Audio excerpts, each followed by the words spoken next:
पूजनीय माता और बंधुओं, अनादिकाल से दो रास्ते परमात्मा की प्राप्ति के चले आ रहे हैं। एक नेति का रास्ता है जिसे हम संन्यास मार्ग कहते हैं, और रास्ता बहुत पुराना है। हमारे देश में बहुत ऊंचे ऊंचे सन्यासी हुए जिन्होंने समय समय पर आकर हमारे देश और धर्म की रक्षा की। नीति का रास्ता छोटा है, इसमें समय कम लगता है। नीति के रास्ते का साधक हर वस्तु का त्याग करता चला जाता है। ऐसा व्यक्ति घर बार छोड़ता है, धन दौलत छोड़ता है और बीवी बच्चे छोड़ता है। संसार की हर वस्तु का त्याग कर कर संन्यास ग्रहण करता है। संन्यास लेने के बाद साधना में लग जाता है और ऐसे साधक के सामने सिर्फ एक ही काम रह जाता है, वह परमात्मा की प्राप्ति। अगर सच्चे हृदय से पूर्ण निष्ठा के साथ वो अपने रास्ते पर लगे तो कोई वजह नहीं कि उसे सफलता प्राप्त न हो। लेकिन मेरे कह देने से कि रास्ता छोटा है, कोई भाई बिना सोचे समझे इस रास्ते में कूद ना पड़े, इस रास्ते की कठिनाइयां मैं आपके सामने रखूंगा। सबसे बड़ी बात यह है कि शरीर से त्याग करना बहुत आसान है, लेकिन सच्चा संन्यास जब तक प्राप्त नहीं होता, जब तक मन से त्याग नहीं हो जाता। मुझे इस विषय पर अपने सद्गुरुदेव परम संत महात्मा श्री यशपाल जी महाराज का एक अनुभव याद हो आया, जो मैं आपके सामने रखूंगा। एक बार वो जबलपुर से मुरादाबाद जा रहे थे। रास्ते में प्रयागराज का स्टेशन पड़ा। उन दिनों कुंभ का मेला खत्म हुआ था। जब गाड़ी प्रयागराज स्टेशन पर पहुंची तो देखा स्टेशन पर काफी भीड़ थी। ये भीड़ एक महात्मा जिनको अवधूत कहते थे छोड़ने आई हुई थी। गाड़ी आई, जय जयकार हुआ, गले में हार फूल डाले गए। इत्तेफाक से ये जो महात्मा थे उसी डिब्बे में चढ़े जिसमें इसके सद्गुरुदेव जी बैठे हुए थे, और आपके सामने की बर्थ खाली थी, उसी पर आके विराजे। जब गाड़ी चली और कुछ आगे निकल गई तो आपके साथ बातचीत शुरू हुई। इस बातचीत के दौरान गुरुदेव जी ने उनसे एक प्रश्न किया, और वो ये था कि आपको संन्यास लिए कितना समय हो गया। उत्तर मिला 14 वर्ष। बातचीत में दूसरा प्रश्न किया कि महाराज आप बाल ब्रह्मचारी हैं या जब संन्यास लिया तो गृहस्थी थे। उन्होंने उत्तर दिया, मैं गृहस्थी था, मेरे स्त्री और 2 बच्चे थे। और बातचीत होती रही। इसके बाद गुरुदेव जी ने आपसे प्रार्थना की कि महाराज एक प्रश्न और मेरे दिमाग में चल रहा है, और वो प्रश्न कुछ टेढ़ा है, इसलिए पहले से आप क्षमा करें और सांत्वना दें, आशीर्वाद दें कि मेरे इस टेढ़े प्रश्न से आप नाराज नहीं होंगे तो मैं प्रश्न करूं, अन्यथा नहीं। आगे प्रार्थना की कि मैं किसी के हृदय को दुखाना नहीं चाहूंगा। महाराज जी चुप हो गए और ध्यान में चले गए। कुछ देर बाद बोले कि आप कुछ पूछना चाहते थे, पूछा नहीं। फिर आपने अपनी बात दोहराई कि महाराज, यदि आप नाराज ना हो, वायदा करें कि इस प्रश्न से आप नाराज नहीं होंगे तब प्रश्न करूंगा, अन्यथा नहीं। बोले पूछो। नाराज नहीं होऊंगा। तब गुरुदेव जी ने आपसे तीसरा प्रश्न किया, और ये था कि क्या अभी भी आपको अपने बीवी बच्चों की याद आ जाती है? यह प्रश्न सुनकर वो खामोश हो गए और ऐसा प्रतीत हुआ कि ध्यान में चले गए। कुछ समय बाद आपने आंखें खोली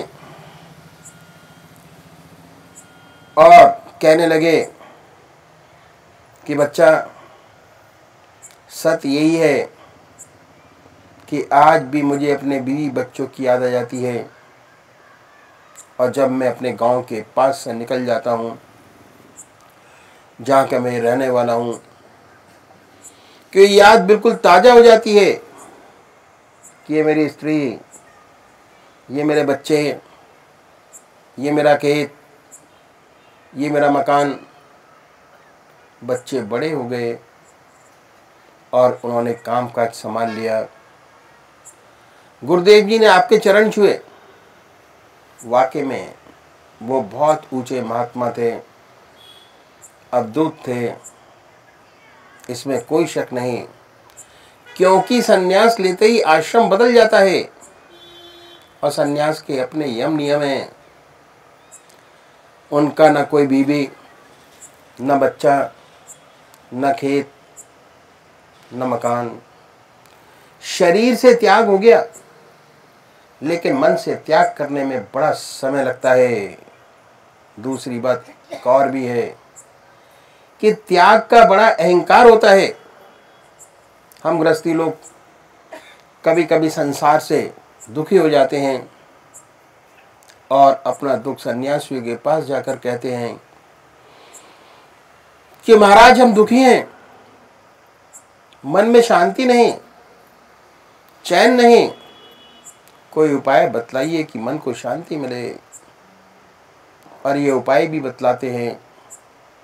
ऐसी बात नहीं, कहते हैं ईश्वर को याद करो, परमात्मा का ध्यान करो, इसी में सच्चा सुख और शांति मिलेगी। और हम गृहस्थी लोग करते भी हैं, लेकिन हो नहीं पाता। मजबूर होके चले जाते हैं, कहते कि महाराज बनता नहीं, कोशिश तो बहुत करते हैं, लेकिन ध्यान तो होता नहीं। तो अक्सर सुनने में ही आ जाता है कि भाई ये रास्ता सन्यासियों का है। आप तो गृहस्थी हो, तो सन्यासियों में शुरू से भावना हृदय में पैदा हो जाती है कि हम साधारण मनुष्य से कुछ अलग हैं। सूक्ष्म अहंकार अंदर ही अंदर पैदा हो जाता है। जहां अहंकार है वहां परमात्मा नहीं। दूसरी बात और भी है कि ज्यादातर व्यक्तियों में किसी न किसी परेशानी में पड़कर वैराग्य क्षणिक पैदा हो जाता है और संन्यास ले बैठते हैं। संन्यास लेने के बाद जीवन बदल जाता है। संन्यास के अपने यम नियम हैं, कठोर तपस्या, ब्रह्मचर्य, आसन की सिद्धि, प्राणायाम। बहुत से लोगों से तो बनता नहीं, और जिनसे बनता है वे कठोरता से अपने मन को साधते हैं। ऐसे इस अभ्यास में दबाव आता है, और दबाव के कारण बहुत सी रिद्धियां सिद्धियां प्राप्त हो जाती है। ऐसे महात्मा संसार में आते हैं संसार की सेवा करने के लिए, लेकिन उनके काम क्रोध, लोभ, मोह और अहंकार, ये जो दुश्मन है इस रास्ते के, समूल नष्ट हुए रहते, सुप्त हो गए होते हैं, दब गए होते हैं।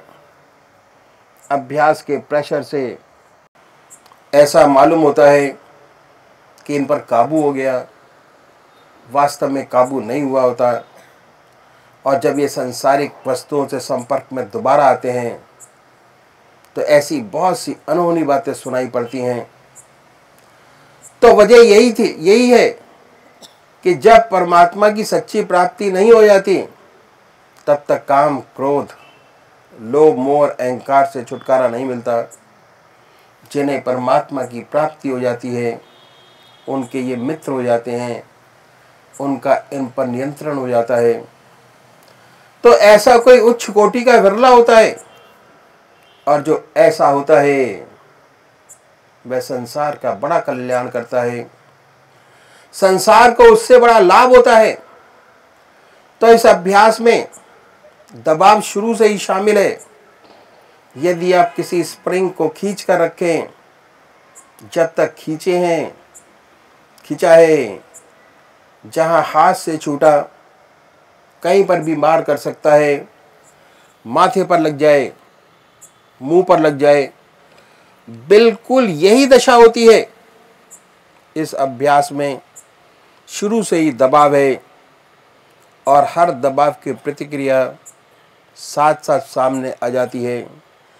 ये सारी बातें हैं, इन सबको सोच समझकर संन्यास के रास्ते में कदम रखना चाहिए। और खासकर उन लोगों को जिनकी शादी हो गई है, जो गृहस्थ आश्रम में पदार्पण कर गए हैं, उन्हें तो संन्यास की बात कभी सोचनी नहीं चाहिए। करोड़ पीछे एक तो नजर आते हैं, जैसे महात्मा बुद्ध जो गृहस्थी थे, संसार छोड़कर चले गए और ईश्वर को प्राप्त किया। लेकिन 1000 पीछे 999 असफल होते हैं। न दुनिया रहती है न दीन। ऐसी बहुत सी घटनाएं सेवक के सामने आई, सब में असफलता, न इधर का रहा न उधर का। बच्चे छोड़े, नौकरी छोड़ी, कुछ ना कर पाया, बर्बाद हो गया। तो जिन्होंने गृहस्थ में पदार्पण कर लिया है, उन्हें 1000 बार सोचना चाहिए कि उनके लिए रास्ता नहीं है। जो बाल ब्रह्मचारी है और जिनका जन्म से ही संस्कार बहुत ऊंचा है, उनकी बात तो अलग है। उनके लिए अगर ये रास्ता पकड़ें तो बहुत अच्छा रहेगा।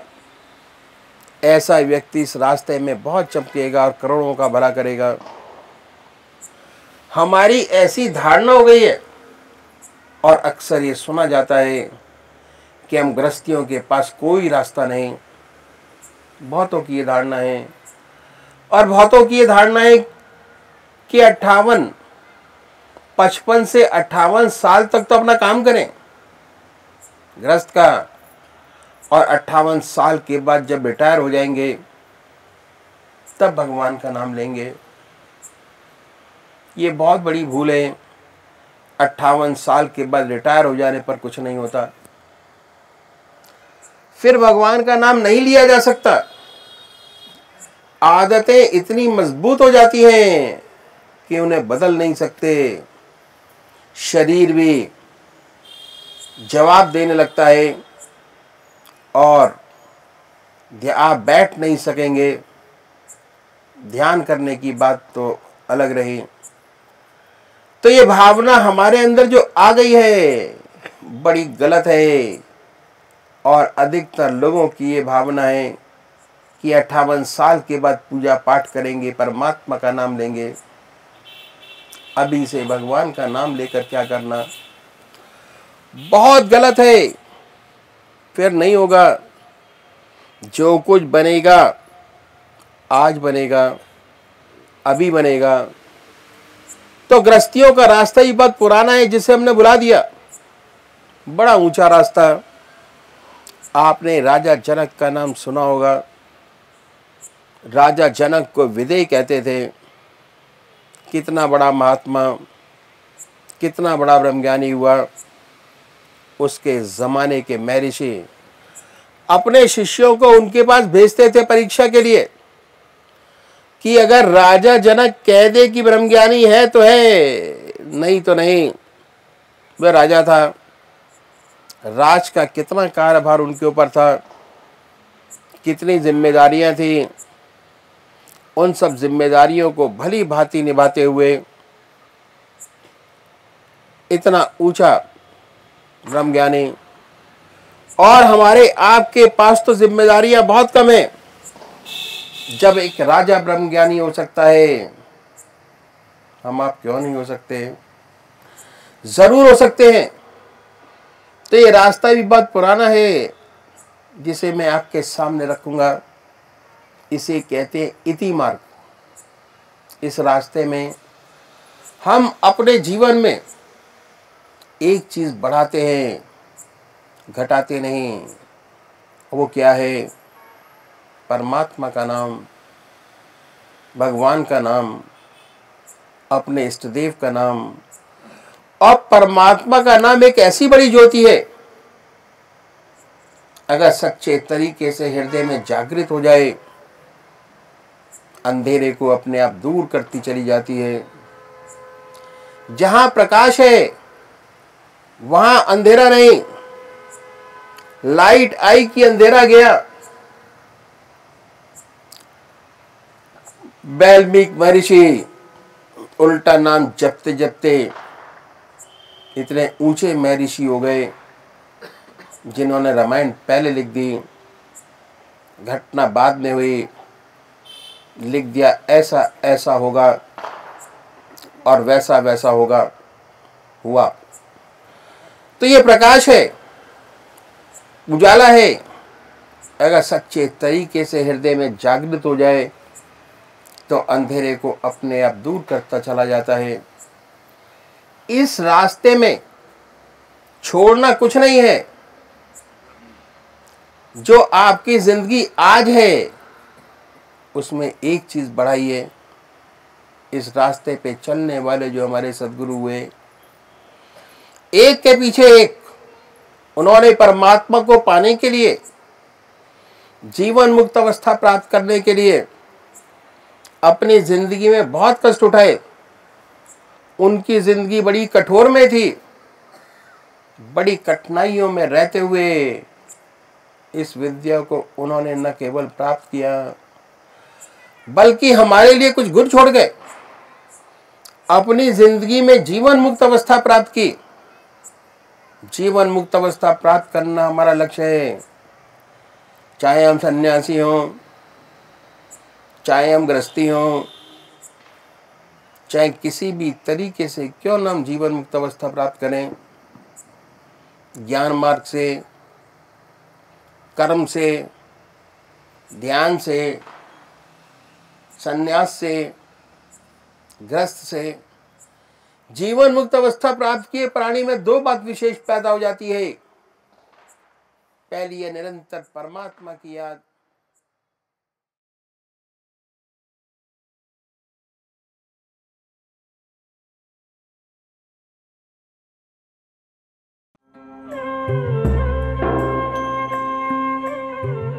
ध्यान योग के कार्यक्रम आनंद योग से निशुल्क जुड़ने के लिए संपर्क करें 9810239677।